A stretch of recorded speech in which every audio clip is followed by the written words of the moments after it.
What is going on, guys? Fitcho here, and welcome to the first ever Racing Line podcast. I am joined by Jason. Do you want to say hello? How you going, everyone? It's good to be here. Now, this podcast is going to run hopefully weekly, and it's going to be probably an hour long. We're just going to talk about the world of motorsport in general. The main series we're going to be covering is Formula 1, IndyCar, and the V8 Supercars, and then anything else big happening in the world of motorsport. And what a week to start this podcast on. Yeah, it's a really good week to start. We've had Monaco, we've had the Indy 500, we've had the Coke 600, which we're not going to cover because neither of us have watched. We don't have time to cover it.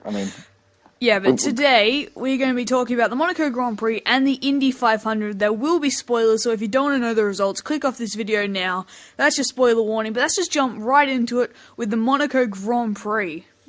Now that was a spectator's race, wasn't it? Yeah, except for the first 7 laps where he sat behind the safety car for no reason.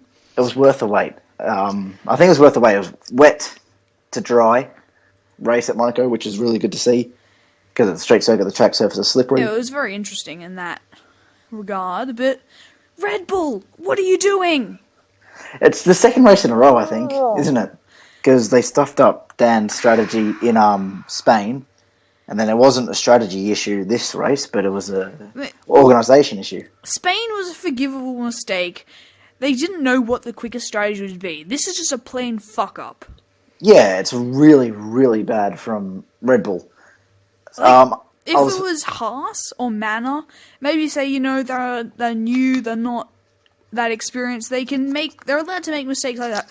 But Red Bull, you've won 4 freaking world titles, and you go and do that shit. I've heard Christian Horner's explanation for this. He said that they changed what tyres. He was initially going to go on the soft tyre. So they had the soft tyres ready for him when they called him into the pits. Then they changed their mind and they decided to put him on the tyres. He ended up on the super softs.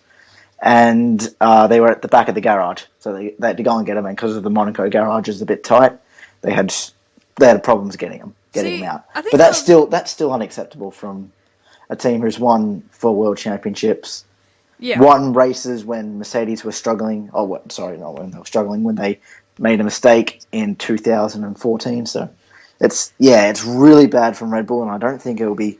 It's put Red Bull in a good light, especially with the weekend Verstappen had. It has not been a good weekend for them, but it's interesting. You're saying they were originally going to go onto the soft tyre, but they later changed to the super softs at the last minute. Now, in hindsight, maybe the soft tyre would have been the better tyre to go on. If you look at Sergio Perez, who got a brilliant podium, and Sebastian Vettel, they were very quick on those soft tyres. They didn't have to worry about the tyre life at all, and they could push. Whereas Ricciardo and Hamilton and Ultras and super softs, respectively, they were struggling with the tyre life towards the end. Maybe the softs would have been the better decision for Red Bull. They could have pushed harder, and they wouldn't have lost all the ground in the pit stop. I think it may have been, but hindsight's a lovely thing. It is, isn't it? Yeah. He had good pace on the super softs, and he locked up a few times, which I think really damaged the front left, because it was into Raskas, wasn't it? The lockups. He had a few, that was for sure, because he was getting quite impatient behind Lewis after the Red Bull's mishap in the pit stop, which is completely understandable. And he was all over his gearbox, especially on the virtual safety car restarts. He was all over Lewis. And they had a little incident coming out of the Nouvelle chicane.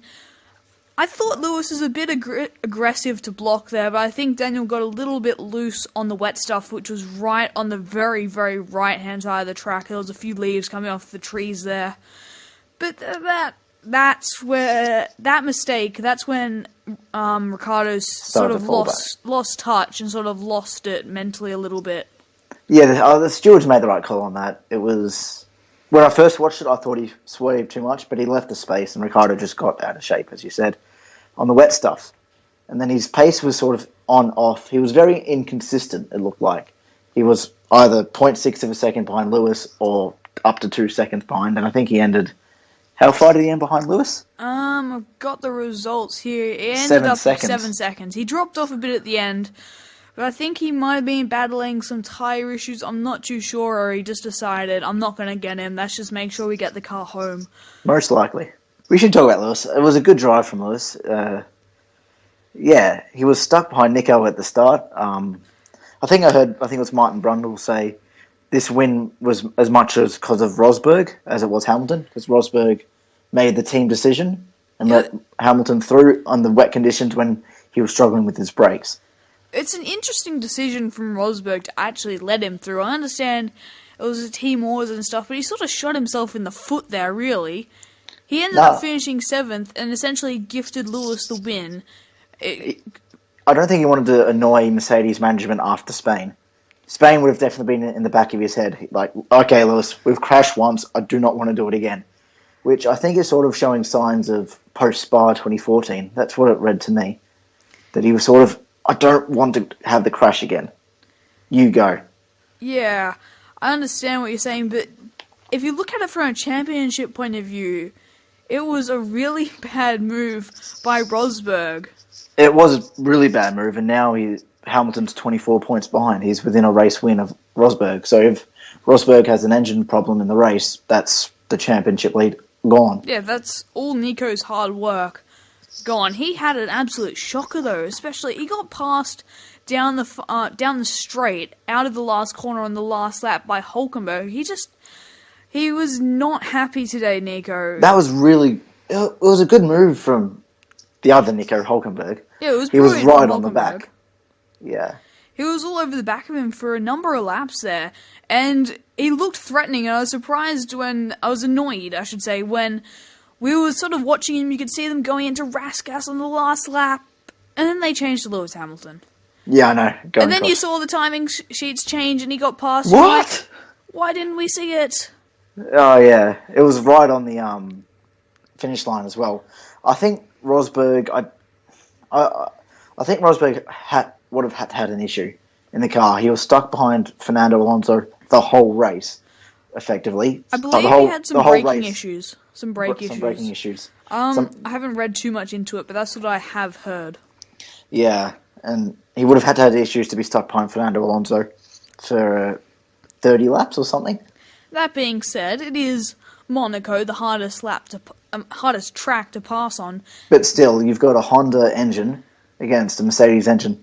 I reckon he could have had to go down the main straight into Sandebot if he had a... if he has braking issues, it makes it very difficult. Very much so. Although we are saying it's difficult to pass, Max Verstappen, he made up a fair few positions before putting himself in the wall again. I feel sorry for Max. In free practice 3, he slightly touched the wall. Nothing too big. In qualifying, he smashed it. So we went from 0 to 0. And then through the race, he made it from 21st. That expression has been so overused this weekend in relation to Max. I will stop using that. Then he went from 21st to 9th.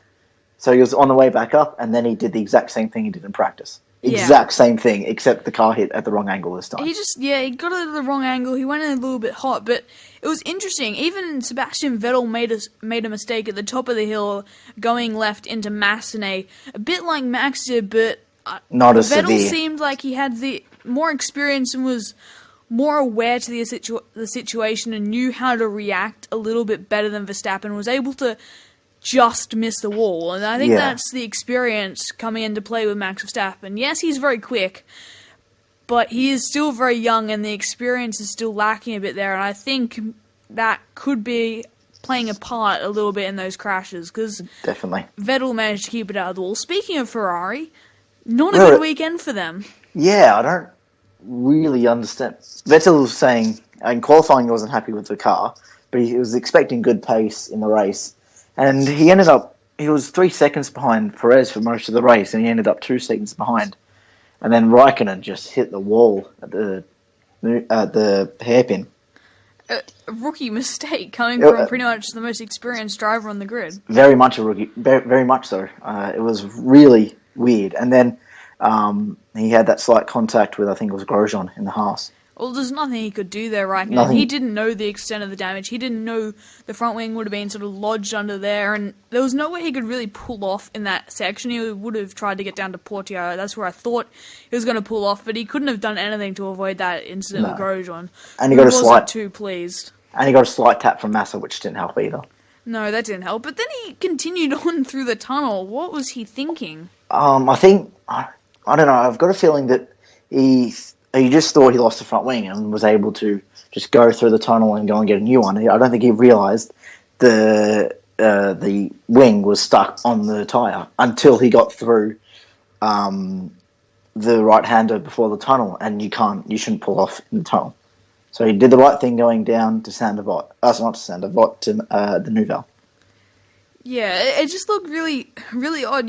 I thought he would have realised with the car jolting and going really, really slowly and the front left not rotating at all. I don't know, it just seemed a little odd to me, but thankfully the stewards weren't too harsh on him with that incident. But speaking of the stewards, oh my, well, Verline got in lots of trouble this weekend, didn't he? Yeah, I think the blue flags is a bit, black and white. Especially at Monaco, it's hard to actually let cars through. The best place with Monaco, I think they would have been more lenient. If the car was behind on the main straight or coming into the tunnel, I think it would have been fair enough for him to pull off to the side, which I don't think he did. And then he didn't keep to the delta time under the VSC, which I think that's another slam dunk. Just showing his inexperience with F1 there, I think, because he didn't really have to worry about that in DTM. No, he didn't. And speaking of experience and inexperience around the streets of Monaco, it was interesting in qualifying where Rio Haryanto, a man that we love to hate, actually outperformed Pascal Wehrlein, and I think that's down to Rio having experience around Monaco. Definitely. In GP3 and 2. And I don't think Pascal got in a good lap because of the disturbed session of Verstappen and NASA's engine and Verstappen's crash. I don't think he got in a good lap. No, that wouldn't have helped. Speaking of qualifying, McLaren in Q3. Yeah, second race in a row. It's good. They've made... I was a bit disappointed, actually, in McLaren. I shouldn't say good.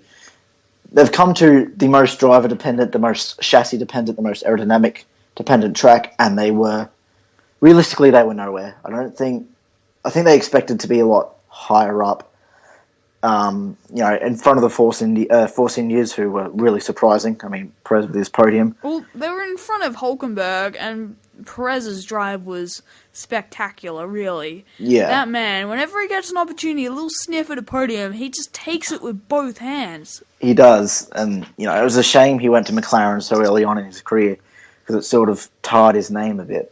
He's a great driver, Sergio Perez, and I think if he was put in a Ferrari or a Mercedes, he would be really up there as Sebastian or Lewis. Definitely, especially with his ability to keep the tyres. It's a very unique ability. I don't know how he does it. I don't get it. Like, the top drivers just can't seem to keep the tyres as well as he did. And I don't think it's car dependent, because he's been good at it everywhere, at Sauber and at Force India and at McLaren. That's how he's got his podiums in Sauber and in Force India. A lot of them have come down to just superior tyre management, especially back in those Sauber days. Yeah, it was... Perez is sort of... He had a lull at McLaren in the first half a year, despite his podium at Force India. But now he's blowing away Hülkenberg, which is saying a lot. Surely this performance, especially getting in front of Sebastian Vettel and holding Sebastian off for so long, has put himself on Ferrari's radar for that Raikkonen seat for the next season or whenever Raikkonen does retire. I think that will be a discussion for another podcast, that one. Yeah, so maybe next week. Oh, there's a fair bit happening next week. We'll find time to talk about silly season and the 2017 regulations, but we've got a lot to get through today. That'll be another day, but what is your next point on that list you made? Well, speaking of silly season, let's start silly season mid-season with the Saubers. Oh, boy, oh boy. Like, it was painful to see. I mean, I've always had a soft spot for Sauber. Plain stupidity. NASA not obeying team... I don't think they should have had team orders being... What were they, 13th and 12th? Yeah. But NASA ignoring team orders. It boils over from Spain. I don't know if you've heard the team radio in Spain, but Ericsson was complaining of NASA being too defensive, too aggressive in defending. I remember that. But at the same time, I think I do remember Ericsson coming up behind Nasser into turn 1, and Ericsson just completely missed his braking marker and went flying off and started complaining about Nasser or something. Yeah. So I think it was a bit of a boil over from that, from Spain to Monaco. But what Ericsson did, I think Martin Brundle said it perfectly. It's unforgivable with a team that has so much financial struggle It's going to be difficult for them now. To destroy 2 front wings. Front wings, we'll talk about that when we get to Renault, which is quite funny. Destroy 2 front wings. Nasser leaked oil in the pit lane, and I don't know what Ericsson's cause of retirement was. My best assumption... all the issues were related to that crash, to be honest. Yeah. They wanted to talk to them, let's say. But they're in an interesting situation, Sauber. Like, a lot of teams would have a harsh word to their drivers. And even if you look at Red Bull, they dropped one of their drivers, something like that. But Sauber in a position they can't exactly drop their drivers. No. Because their drivers are like customers. Oh, definitely. The drivers are paying for their seat. They're not paying the driver for their services. Exactly. So it puts them in a very odd situation where they can't really do much about the drivers. No, they can't. I mean, look, their next best bet is to get Pastor Maldonado in, and that's not really your next best bet, is it? Speaking of Pastor Maldonado, there have been rumours recently that he could be coming back for 2017. He is trying to get a seat. The only place he'd get a seat is Sauber. Just going back to Sauber for a second, remember all the issues they had with Guido van der Garde? That wouldn't have helped their finances, yeah. Well, he had a very nice tweet after that incident. Terrible communication at Sauber. In other news, water is wet. I didn't see that, but he makes a good point. Sauber, they'd contracted Van der Garde and Ericsson for 2014, if you don't know. And then they signed Nasser quite late on in the season. Yeah, Sauber have been... I don't know what to say about them recently. They haven't been doing themselves any favours, have they? Last year, they were 27 points in front of McLaren, but if you exclude that 2014, no points. This year, so far, no points, and it doesn't look like they're going to get points at all. Speaking of not doing themselves any favours, Julian Palmer putting it into the wall as soon as we go green. Yeah. I mean, for someone who won GP2 in Monaco, yeah, you shouldn't make that mistake. I understand it's on a zebra crossing, which is painted lines and it's slippery, but still, I think you should know not to go from half throttle to full throttle on a zebra crossing. Yeah, it's... In the wet. On the dry, it's fine because it's a 10-F grip, but in the wet, it's just silly. It was just, a silly mistake, and he's really not doing himself any favours. People were a bit sceptical when he did get the seat, and he's just not helping his case, really, with performances like that. He's been outperformed substantially by Kevin Magnussen, to be honest. Definitely. And he crashed every day in Monaco. Every day he was in the wall at some point or another. And had a very, very lucky spin through the entrance to the swimming pool section, somehow only damaging the rear wing. Yeah, that was an amazing lucky spin. That was very, very lucky. But he spent 4 years, I think, in GP2 before winning the title. Then he spent a year as a reserve driver, and now he's got an F1 seat. He's done it hard getting up there in a way, but he's sort of... I don't know, he doesn't seem like... He doesn't quite belong almost at the moment. He just doesn't seem to fit in, and I don't see him being there next year. It's tough to say, but yeah, I'm sorry to all you Brits out there. He's really showing why he spent 4 years in GP2. He really is showing why he spent 4 years in GP2. I would say they could replace him next year with someone like Sergei Sorokin, but he's bottled every race so far in GP2, so maybe he's not a good option. Yeah. I think Palmer might, if I was Renault, I'd be looking at Palmer and... Yeah. What about Ocon? I was about to say, they ran Ocon in Spain. He's tied to Mercedes, I believe. It could be another situation where Mercedes are putting a driver in a lower team, a bit like Verline at Manor. But Ocon, he seems like a good driver. He's gone to DTM now, so I haven't really seen much of him racing, but he sounds okay. Yeah, I think Well, on what you said before, I think Ocon would fit well onto Renault. Mercedes, that's the next best choice for them. I know it's on a Mercedes engine, but Williams or Force India won't pick up a driver for Mercedes. So I think Renault would be a good option for Mercedes to go, here, you can have Ocon for a season, build them up. We'll see who's better, Pascal or Ocon.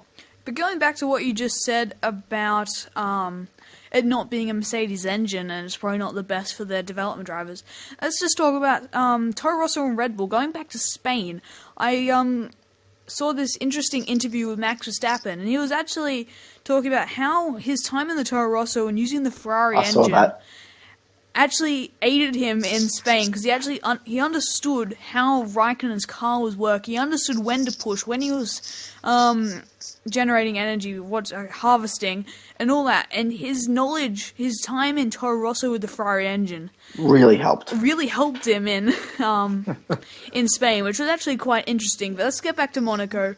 What is next on the list of things we need to discuss?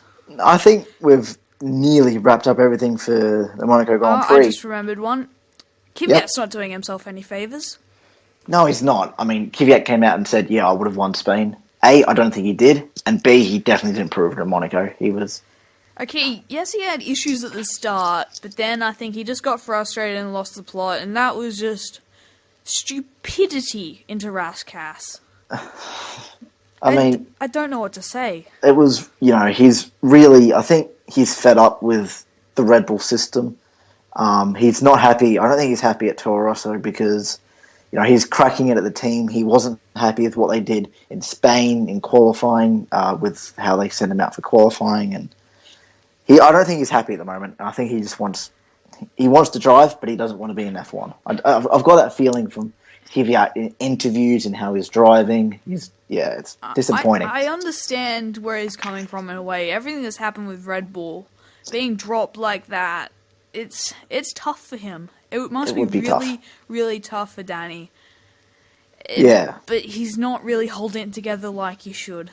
No, definitely not. I mean, this was the perfect time for Kvyat to show that I'm a strong personality and I will look around and face adversity. And he hasn't done that. I mean, all the good drivers have sort of... Oh, okay, that's a lie. Sebastian Vettel didn't in 2014. But many drivers have faced adversity and sort of turned things around. Hamilton did it in 2009 when the McLaren was crap in the first half of the season. He was like, guys, this car's terrible, we need to fix it. But he didn't go around moping.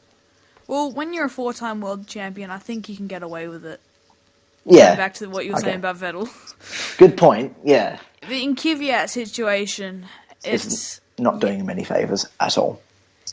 Like you said, if he had just sort of come out and performed well, put it behind him, and be mature about the whole situation and proved what he can do, he could very well move out to Toro Rosso, find another team for next season, and continue on with his F1 career. But right now, he's just digging himself deeper and deeper. Definitely. Can I go back to Renault? I forgot to talk about Kevin Magnussen for Renault and why he retired. So the first time he put him, I think it was the first time the weekend, he hit the wall and lost his front wing. And he came into the pits to get a new one, and they ran out. I'm fairly sure they ran out of front wings because of all of Palmer's incidences. I think Magnussen may have lost an end plate. Magnussen may have lost an end plate in practice, I think. But yeah, I'm pretty sure they ran out of front wings because if you saw in the race when he was in the garage, it looked like there was a bit of a black box on the front of the car, and it looked like where the front wing should be. So I think they've run out of front wings at Renault because of all of Palmer's crashes. Because Palmer crashed in almost every session. Yep. I'm pretty sure he crashed in FP1, FP2, and FP3. Did he crash in FP2?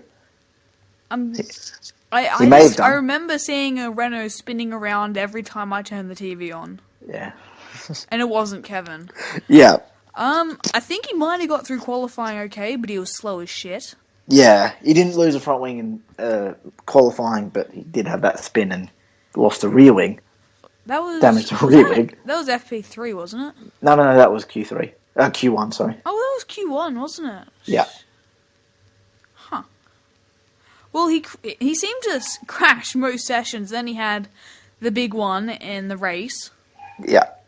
Sorry about my dog, if you can hear If I was Renault, I'd be seriously considering other options.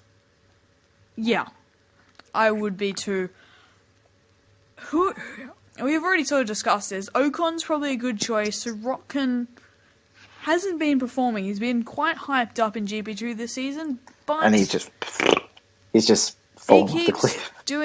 making stupid mistakes completely by himself under pressure. He spun in Spain coming out of turn 2 chasing down the lead, and then he put it into the wall. I think it was coming out of the swimming pool, That sounds same about right. spot as Verstappen did.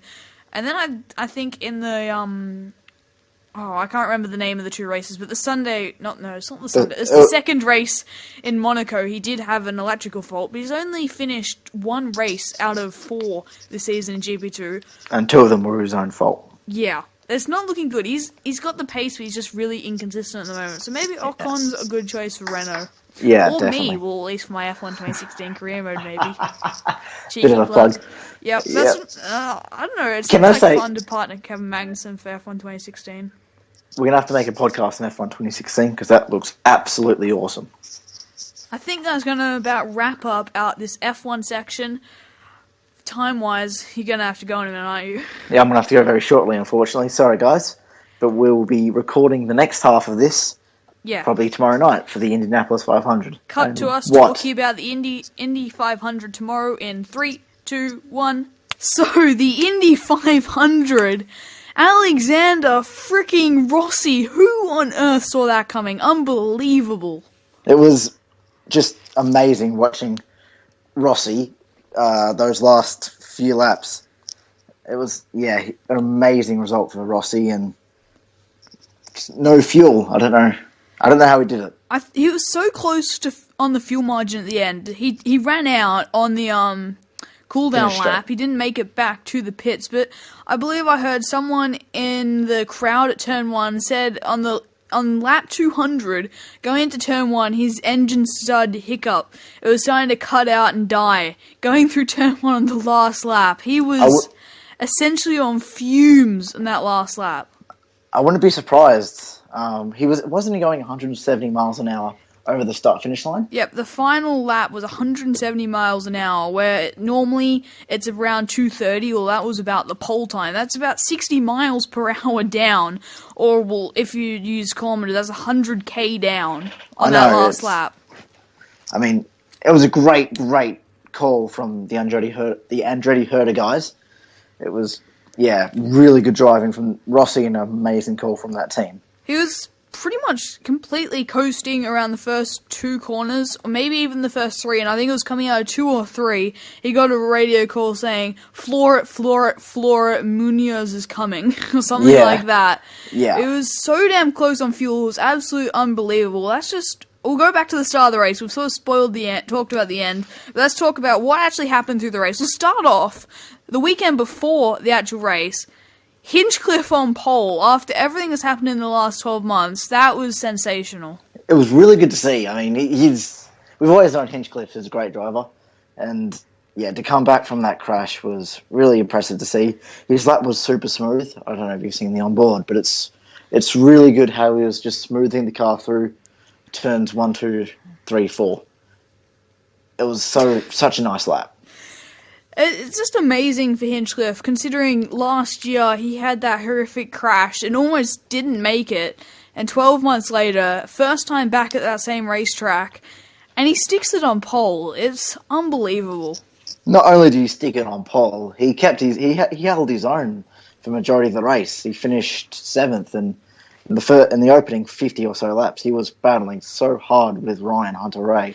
Yeah, that battle at the start was about every lap or 2 laps or something they were changing the lead. If they kept that up for the entire race, they would have broken the record for the total amount of lead changes for the race. So that was a pretty intense battle at the start of the race, but then it started to dull down after I think it was the second round of stops. Yeah, it was around the second round of stops. But caution for debris, which was around lap 50, I think, maybe a bit earlier. Yeah, which led to a lot of cars coming to the pits. Sorry, and I think it was on that that round of pit stops that Power and Kanaan actually had it coming together in the lane. It wasn't a very big one, just a little bit of contact as Power sort of came out on Kanaan, who I think actually made a little bit of contact with the pit lane wall on the right-hand side. I think so. But Power got a penalty from that, which is fair enough. It's fair enough, but it's unsafe. It's something that shouldn't really be happening, to be honest, especially It from happens someone a lot. like him. I know It happens a lot. It happens a lot more in IndyCar than in F1. It's a lot, I don't know, seems a lot more unregulated and regimented, the pit stops in IndyCar. Yeah, it is. Oh, shit, I'll be back. Oh, wow. Okay, you're back. Let's continue. Hey, Um, where are we continuing from? We just 'cause- talked about the Power Kanaan crash. Yeah. And then the next thing on my list is Montoya's uncharacteristic crash, I'd say. Yeah, he's won it twice, I think. He's won around Indy twice, and then to make such a rookie mistake, I would probably label it as, early in the race. It was only lap 64 out of 200, and he just loses the back end through two. Yeah, the Penske car just snapped on him. I don't know. It just seemed really odd. I've watched the onboard, he was alright, it started to get loose, and it was just gone all of a sudden. Yeah. There wasn't much he could have really done, but it just seemed very odd, especially from such a experienced driver like him. Definitely. But of course, that brought out the next caution, and right after that caution, I believe, Castro Neves, JPM's teammate, actually was on fire after that, on that restart. Yeah, he was on fire. I think, was it lap 89 he took the lead around then? No, that was it was a bit earlier than that. It was the low 80s, I believe, and he managed to work his way to the front of the field, and I don't think he had the best starting position from memory. He was outside the top 10, I'm fairly sure. He started in 9th, so the outside of the third row. It wasn't the best position to start, but he managed to make his way up to the lead after that caution. Yeah, he put the pedal to the metal, just to use the cliche. His overtakes were nice. They really flowed with the way the oval racing goes. And well, yeah, he's a bit of an oval expert. He is, definitely. I wasn't surprised to see him coming through like that. It's what you expect from a guy like Castro Neves. But speaking the opposite of experience, let's talk about Sage Karam. First time back in the car since Pocono, that horrible incident.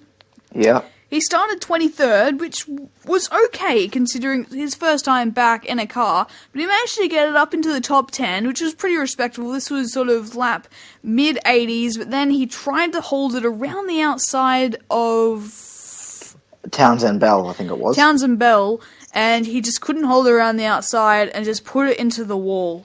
Yeah, it was a bit of a, oh, damn it, moment from Sage. Of course, you've got less room if you go on the outside, on the exit, and he took the normal speed trying to get past. He just got it a bit loose and into the wall. It's unfortunate. He was having such a good return to IndyCar, to be honest. He was. I was disappointed to see that happen. He had made up 13 or something positions up until that point in the first half of the race. Going really strongly, a really strong return after everything that's happened in the last year. Yeah, it just makes a rookie mistake. It was really, really unfortunate for Sage. It was unfortunate, but you know, he can take positives from the Indy 500. The pace he showed and the overtaking ability for him. Yeah. Yeah, until that slight mistake on Townsend Bell. It wasn't a massive mistake. It wasn't a mistake by himself. It was just a slight error that unfortunately came through. Well, I believe I heard somewhere. I'm not 100% sure on this, but I think I heard him say before the race is if you're on the outside, you back out. And ironically, he didn't back out on the outside and paid the price for it. I'm not 100% sure about that, but I'm pretty sure I did hear that. But speaking of crashes, Alonso, all by himself. And it was sort of similar-ish to Montoya's crash, just his Schmidt-Peterson's car just lost traction on him around the corner, and very similar to Montoya. And then, of course, you had Connor Daly. In an attempt to avoid Alonso in the wall, it was a bit too aggressive on the steering wheel, got the back end, and joined Alonso in the wall there. Yeah. Kind of unfortunate for Daly. It was unfortunate. He didn't really do much wrong. in that No, instance. it was just trying to avoid the crash from Alonso, but he did steer too violently, so it was sort of his fault because when you steer violently, the car wants to snap, and it was unfortunate because he was doing all right, but Again, it's a bit of a rookie mistake there, just being too violent on the steering wheel. yeah. And I think he's only in his first or second season as well. Yeah, he's classified as a rookie for this year. Yeah. So he'll have to make them, but he'll come back strong for the next oval race. Rookies always make mistakes. It's just... There's always a learning curve whenever you get into any form of motorsport, any move up or anything. There's always going to be a bit of a learning curve. Oh, definitely. Unless you're Rossi.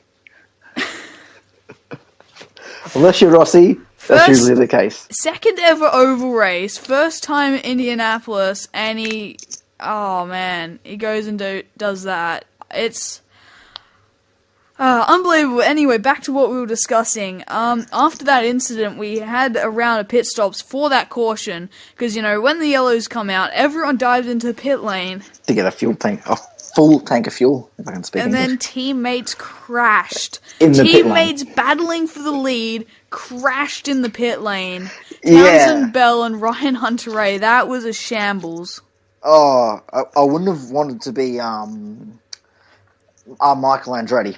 Let's just put it that way. He would have been furious. It was a bit like the Sauber incident. Something it was pretty boneheaded and stupid. Yeah, I mean, they were all wanting to come out of the pit lane, they but were being racing drivers. Townsend Bell came out, and he clipped the back of Castroneves' car, spun him around, and Hunter-Reay was in the lane next to him, and there was nothing Hunter-Reay could do. It was just a stupid mistake from Townsend Bell, really. It was. I mean, it was fortunate none of the pit mechanics were there, because they could have ended badly for them. Luckily they were at the very last pit stall. Yeah. But it was just stupidity. Teammates coming together in the pit lane, and they were battling for the lead. They were in contention for the win, both of those cars. Definitely. For something like that to happen, it's not good. At Sauber, it wasn't so much of a disaster. They weren't even going to get points. But those two battling for the win of the Indy 500 and coming together in the pit lane as teammates. Yeah, that's frustrating. And heavily compromised their races, and they both ended up a lap down, I believe. Yeah, I've got the results. A lap down for Bell and 2 laps down for Hunter-Reay. Townsend Bell ended up in 21st, and Hunter-Reay ended up 3 spots back in 24th, and they were 1 and 2 laps down, respectively. Which it could have been so different for those two. They were in contention. Excuse me. They had the potential to win that race.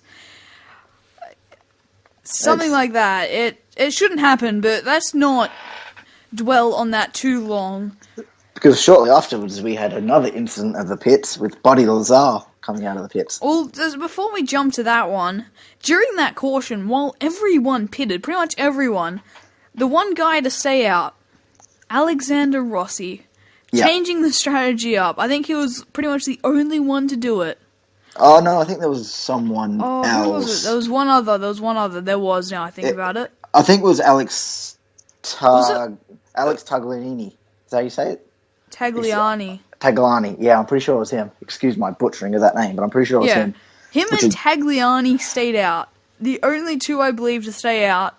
And boy, was that a masterstroke from Rossi's team. That was a really good call. Genius to change up the strategy. A bit like Hamilton's decision to change up the strategy in Monaco, yet he was sort of favoured by the Ricciardo incident, which I'm still a bit frustrated about, but we're talking about the Indy 500. Let's not go on a rant again. Stop it. Don't. Okay. Breathe. Back with it. That was a masterstroke from Rossi. And then when the green flag flew again, he managed to actually get into the lead. He got past Tagliani. I think Tagliani actually fell back a bit. He wasn't going that strongly, I believe, but Rossi managed to get out in the lead. And then he was really in the perfect position, or not quite perfect. He was probably in the best position out of anyone when Sato made contact with the wall. I think it was about 30 laps from the finish. A very odd contact, just a slight brush of the wall on the exit of 4, but it was enough to knock the wheel out of alignment. Yeah, it looked like something Verstappen did coming into Massenet, completely forgot the corner name. In FP3, it was that sort of contact. The light sort of contact, the one in FP3 where he didn't completely smash his car. Exactly, It was just that's the one I'm talking the about. light bump, and it just knocked his suspension out. And at the same time, Hildebrand actually knocked the back of Castroneves, actually damaging Castroneves' rear wing. I can't remember what the bit's called right behind the rear wheel, but that was actually hanging off, which wasn't great for Castroneves, who was actually doing pretty well up until that point, I believe. But it was unfortunate for him. He had to go get that replaced, I believe. Yeah, it was. I mean, it looked a bit odd, didn't it? It looked really funny driving around like that.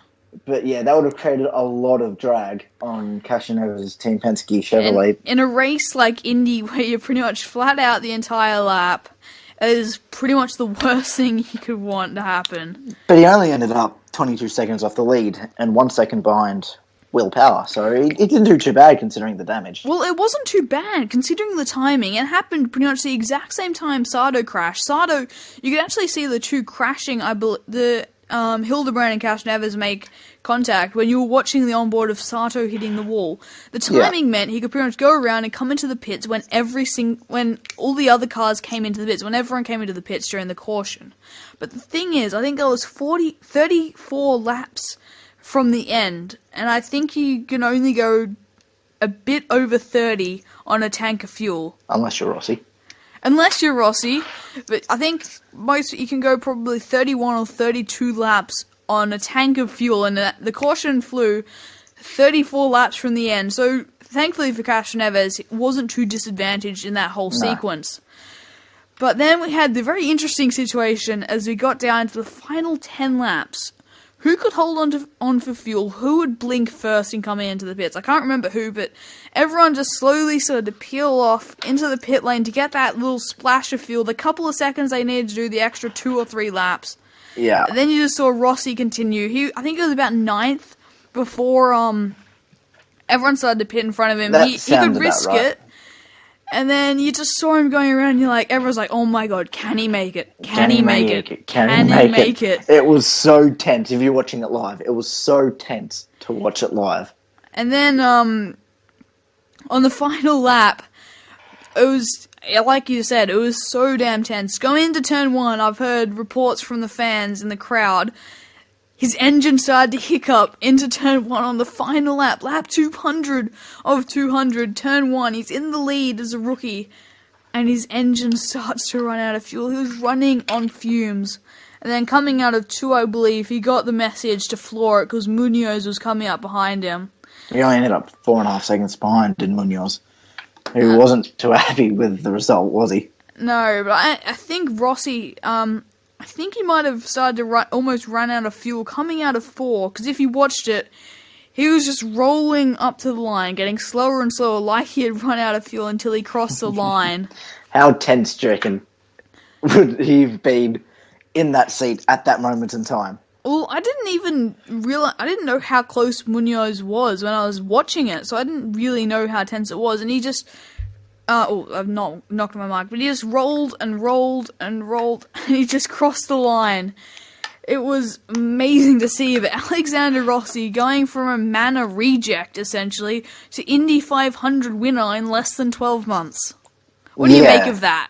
It's a great story, isn't it? And he's worked hard. We've always, since his GP2 days, we knew he was a good little driver. He should have probably got the Haas seat, didn't get it, went to Andretti Motorsport, and has just done a world. He's just won the 100th running of the Indy 500. That's what he's done. He's just won the 100th Indy 500. And yeah, a former F1 reject as well, Max Chilton, was 30 seconds behind him. Where did Chilton finish? 15th. 15th, yeah. 28, close enough to 30. But it's interesting because I'm looking at the official box score, as they call it, for the Indy 500. Alexander Rossi, he won $2.5 million from that US one dollars. race. US dollars, I should add. So that's probably... Let me just do a $3.5 quick conversion. 25000 USD in AUD. That is $3.44 million Australian, and that's We're gonna have to do another conversion rate for you Brits out there. this way. Give me a second. This is how prepared we are on the racing line. That 1.7 million pounds. He's That's- gone from pretty much paying for a seat in a manor, so I believe how the setup was there, to winning 2.5, I should say, $1 million US from one race. And they've got all the earnings here. I think it goes 2.5 million for first, 800,000, then 500,000, then it gets down into the 4,000 and drifts all the way down to 3,300. Montoya got 3,039. Yeah, 330. I can't speak. 339,000. That's it. $339,000 for just crashing competing up on lap 64. Just over a quarter of the race. Unbelievable the amount of money these guys earned. It's vastly different to how F1's set up, where you currently got the Sauber drivers paying for their seat and the Indonesian government paying for Haryanto's. Not for much longer, apparently. I think they're No.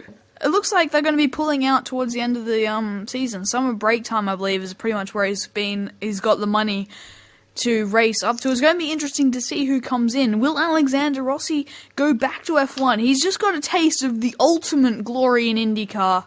And Will he's he got go back to Manor? And he's got $2.5 million to spend. Yeah, well, he can buy a seat back. To buy a seat back. No, if I was Alexander Rossi, I would stay in IndyCar. It's going so well for him. The Andretti Motorsport guys are really good. They've got some of the really good names, like they've got Hunter Ray, Marco Andretti, and yeah, I don't. He shouldn't leave IndyCar, is my opinion. After winning the 100th Indy 500, that's pretty much the ultimate glory in IndyCar. He's still signed on as a reserve driver for Manor.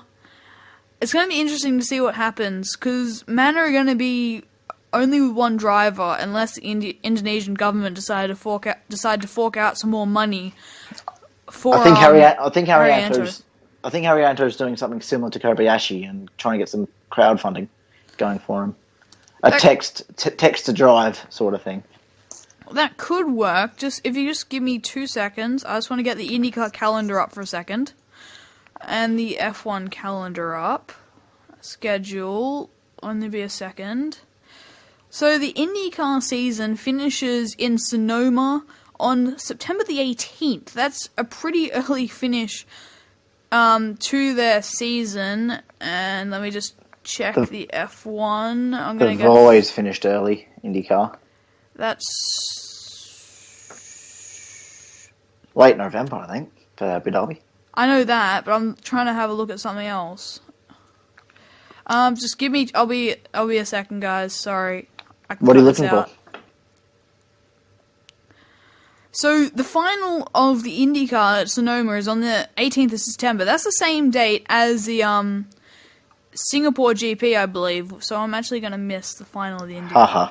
For fuck's sake. I am actually going to Singapore, so I'm going to miss the finale of the IndyCar. I'd prefer to go and see, we've both been to Singapore, I'd prefer to go and see the Singapore Grand Prix live than watch both races on TV at home. So, Alexander Rossi could probably actually finish out the IndyCar season and then compete in the final 6 races F1 from Malaysia onwards. He could do that, definitely. I think it'll be good for his career. If he did do that. It wouldn't be a bad thing. More racing is never a bad thing. No, but IndyCar and Formula One are very different. I know, but it's never a bad thing to have on your resume. No, it's not. And I think, he'd be a really good driver, especially with the US GP. But it begs the question from, if the Indonesian government, I believe what I've heard, the funding for Haryanto goes till the summer break. Then there's 3 races from the summer break to when Rossi would be available, assuming he stays in IndyCar for the entire IndyCar season. There's 3 races there. What will happen for those 3 races? Will they get another driver in, or will Haryanto's funding or crowdfunding last long enough to get him all the way into Singapore? I don't know. If Manor lazy about let's go keep the seat until we can get Rossi in, which is what I would do because it just makes things complicated. Yeah, what I would do, I'd try and keep Haryanto for up until the Singapore Grand Prix and the Singapore Grand Prix, and then get Rossi if he's available for the last 6 races, which he should be, because the IndyCar commitments are over, the season's over, it finishes very, very early, so that is always a possibility. That would be good to see. Before we get off the topic of IndyCar, I just want to talk about Matty Brabham, because we're Aussies and I thought we should mention him. Yes, that is worthwhile. Matty Brabham, 22nd, a lap down, not bad for his very first IndyCar race. And is it his first oval race? His first oval race and his second IndyCar race.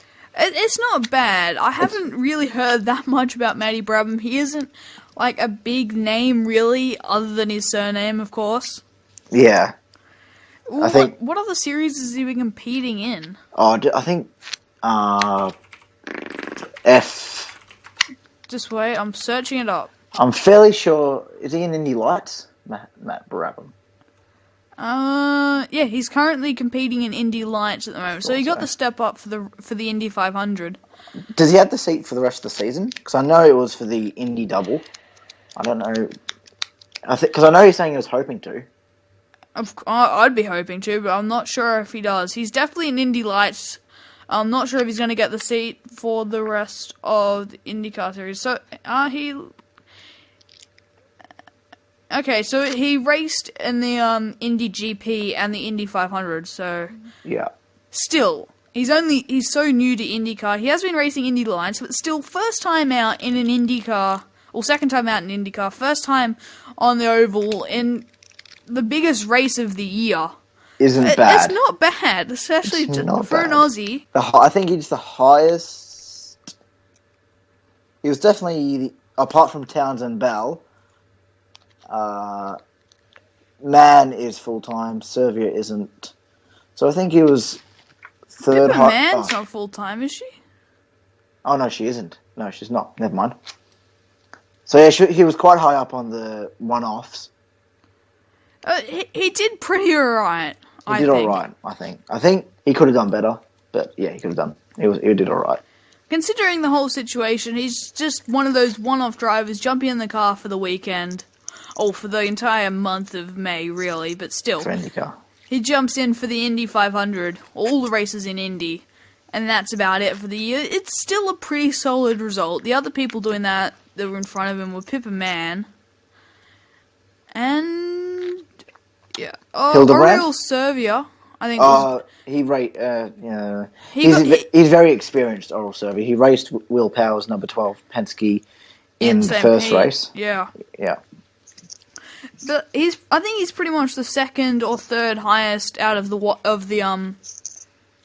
do you call them? The one-off drivers. But anyway, I think that's about it for today.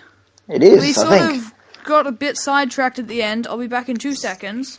Okay, so we're going to try and keep this podcast weekly if we can. There's a lot to talk about in the world of motorsport pretty much every week, except maybe over the summer. Well, Australia's summer, UK and America's winter, because that's the off-season. Not much is going to happen then, but during the on-seasons, we're going to try and keep this podcast weekly if we can. This weekend, we've got the Moscow E-Prix. We're probably not going to discuss that. I'm probably not going to get around to watching the Formula E personally, but we do have the IndyCar Duel in Detroit to talk about, and we will have the MotoGP in Barcelona, which I'm going to try and get Jason to watch. I highly recommend it. So we're going to start covering MotoGP in this podcast as well if we can. But that is all for today. I hope you guys have enjoyed our pilot podcast, the Racing Line podcast. If you have, make sure to smash a like on this video. If you are new to the channel, please hit that subscribe button. Thanks for watching, and I'll see you all next time.